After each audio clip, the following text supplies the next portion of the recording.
Dear students, अब हम इस वीडियो के अंदर जो मेन हमारा टास्क था आइडियल मेंबरशिप प्रॉब्लम, उसका सोल्यूशन देखते हैं।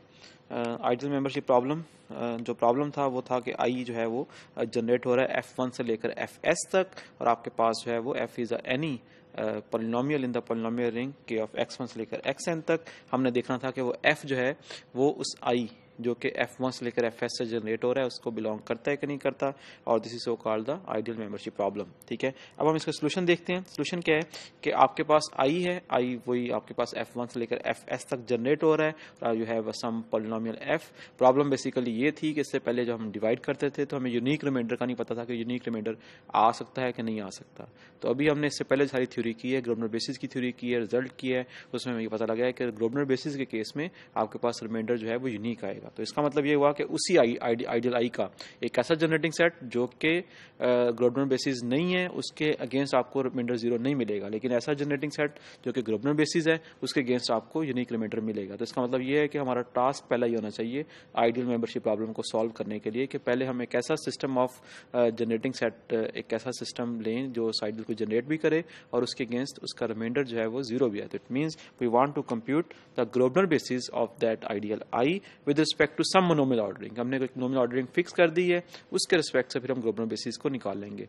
मतलब किसी भी प्रॉब्लम के अंदर आपने पहले ग्रोबनर बेसिस जो मोनोमियल ऑर्डरिंग है उसको फिक्स कर लेना है, फिर उसके बाद आपने आगे चलना है। ठीक है, तो वो कोई भी मोनोमियल ऑर्डरिंग लेंगे, हर मोनोमियल ऑर्डरिंग जो है वो इस कंडीशन को सेटिस्फाई करेगी। So we compute the F bar G. F bar G क्या है? ये बेसिकली नोटेशन है उस यूनिक रिमाइंडर की। ठीक है, कि एफ बार जी ये एक नोटेशन है जो हम आगे इसके बाद भी यूज करेंगे।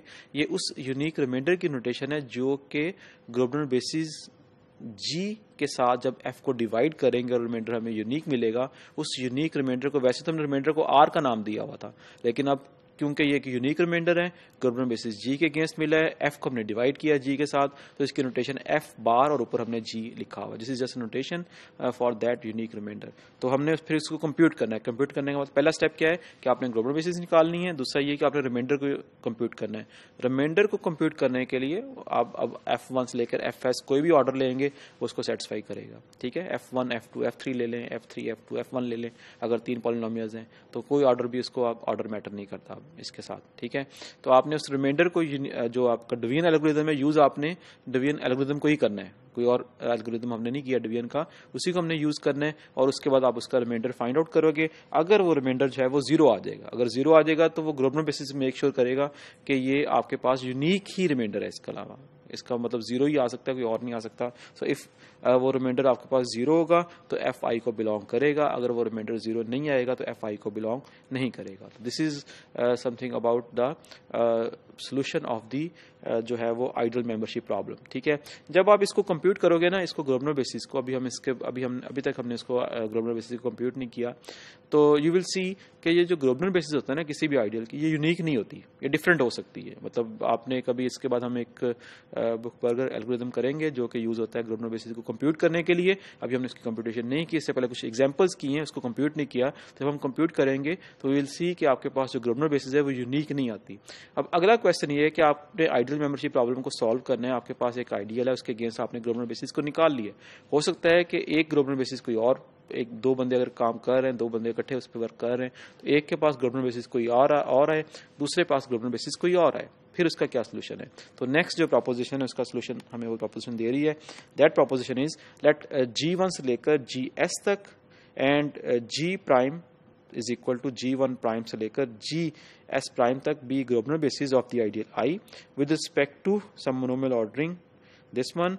देन आपके पास अगर F को आप G से F का रिमाइंडर फाइंड आउट करें वाइल डिवाइडिंग विद G, और F का रिमाइंडर फाइंड आउट करो while dividing with G prime, तो दोनों रिमाइंडर जो है वो सेम आएंगे। इसका मतलब ये है, इस प्रोपोजिशन का मतलब ये है कि ग्लोबनर बेसिस यूनिक नहीं होती, लेकिन कोई भी ग्लोबनर बेसिस होगी वो उसके अगेंस्ट आपको F के अगेंस्ट जो आपका रिमाइंडर आएगा वो यूनिक आएगा। तो अगर वो जीरो होगा तो दोनों केस में जीरो होगा, अगर वो जीरो नहीं होगा तो दोनों केसेस में जीरो नहीं होगा। आप कोई भी ग्लोबनर बेसिस इसके अंदर ले लें। ठीक है, इसको मैंने G को मैंने G1 से लेकर GS तक प्राइम डिनोट किया है, और G प्राइम को G1 प्राइम से लेकर GS प्राइम तक। अब ये G प्राइम जो है वो GS प्राइम भी हो सकती है, उसको हम बेसिकली वो मिनिमल ग्लोबनर बेसिस का कॉन्सेप्ट है, उसके बाद देखेंगे। तो ये S मतलब number of elements in G prime जो है वो डिफरेंट भी हो सकते हैं। So it can be G1 prime से लेकर G1T प्राइम तक, और ये S तक भी हो सकता है, बोथ आर पॉसिबल। क्योंकि हम प्रोपोजिशन कर रहे हैं तो बेहतर है कि हम इसको GT प्राइम ही करें इसके साथ, ठीक है। तो अब हम इसका प्रूफ करते हैं। तो here is the proof, you have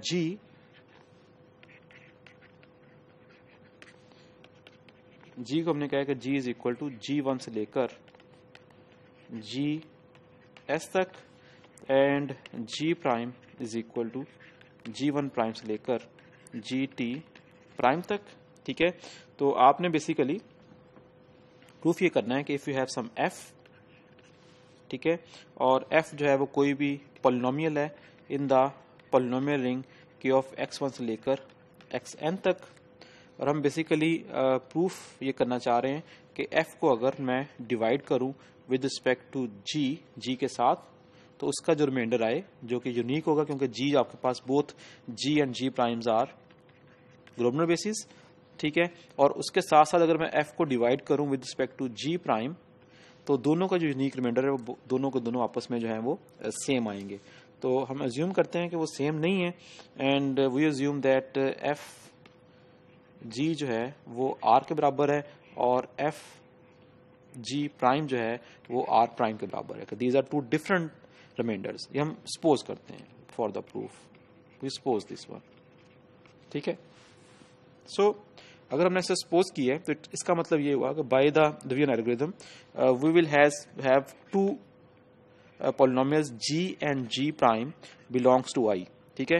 ये जो g है ना, बेसिकली जो मैंने g लिखा है इसमें, वो g बेसिकली इस केस में आएगा u1 g1 plus so on plus us gs के बराबर, क्योंकि मैं आगे ये लिखने जा रहा हूँ कि f जो है that can be written as g plus r and f can also be written as g prime plus r prime, ठीक है। अगर वो r और r प्राइम इसके रिमाइंडर्स हैं, और इस g को मैंने लिखा है g is equal to u1 g1 से लेकर u1 gs तक, तो ऑन द सेम लाइंस जो g प्राइम होगा basically u1 prime g1 prime plus so on plus ut prime gt prime, ठीक है। तो इसके बराबर है बेसिकली, तो है दोनों basically both this g and g prime जो है वो आइडियल i के अंदर ही है। तो अगेन जैसे हमने इससे पहले प्रूफ किया था, बिल्कुल उन्हीं स्टेप्स के ऊपर हम दोनों जो इक्वेशंस हैं, एक ये इक्वेशन नंबर 1, ये इक्वेशन नंबर 2, इनको आपस में सब्ट्रैक्शन कर देंगे, इक्वेट कर देंगे, f आप दोनों तरफ कैंसिल हो जाएगा, and then finally we get that r minus r1 is equal to g minus that will be actually g1 minus g prime minus g, ठीक है। तो ये it will belong to i को बिलोंग करेगा। क्यों i को belong करेगा? क्योंकि आपके पास g प्राइम माइनस g जो है ये i को बिलोंग कर रहा है, ठीक है। तो अगेन उन्हीं स्टेप्स के ऊपर if you have this r minus r prime is not equal to 0, तो इसका मतलब ये हुआ कि you have some मोनोमियल जो कि r या r1 प्राइम का जो लीडिंग मोनोमियल होगा, any monomial of leading monomial of r minus r1 r prime जो है वो या तो लीडिंग मोनोमियल ऑफ r होगा या वो leading monomial of r prime होगा, तभी वो उनका जो है वो मतलब लीडिंग मोनोमियल बन रहा है। यानी कि leading monomial of r minus r1 with respect to that ordering is equal to या तो वो लीडिंग मोनोमियल ऑफ r होगा और that will be equal to leading monomial of r prime, ठीक है। लेकिन r और r prime again by division algorithm इनमें से कोई भी ऐसा लीडिंग मोनोमियल, इसके अंदर कोई भी ऐसी टर्म नहीं होगी जो कि किसी भी अगर वो r की बात कर रहे हैं तो इसके अंदर कोई भी ऐसी टर्म नहीं होगी जो किसी भी लीडिंग मोनोमियल ऑफ gi से डिविजिबल हो, ठीक है। ऑन द सेम लाइंस इस leading monomial of r prime के अंदर भी कोई भी ऐसी टर्म नहीं होगी जो leading monomial of gi prime से डिविजिबल हो। फॉर ऑल यहाँ पे i between 1 up to s और यहाँ पे i जो है that is between 1 up to t, ठीक है। तो इसका मतलब ये हुआ कि आपके पास ये अगेन वो कंट्राडिक्शन आ गई, क्योंकि हमने बेसिकली r को भी इसलिए ऐसे चूज किया था कि वो लीडिंग मोनोमियल ऑफ gi से डिविजिबल ना हो, और r प्राइम को भी ऐसे चूज किया था वो लीडिंग मोनोमियल ऑफ gi से डिविजिबल ना हो।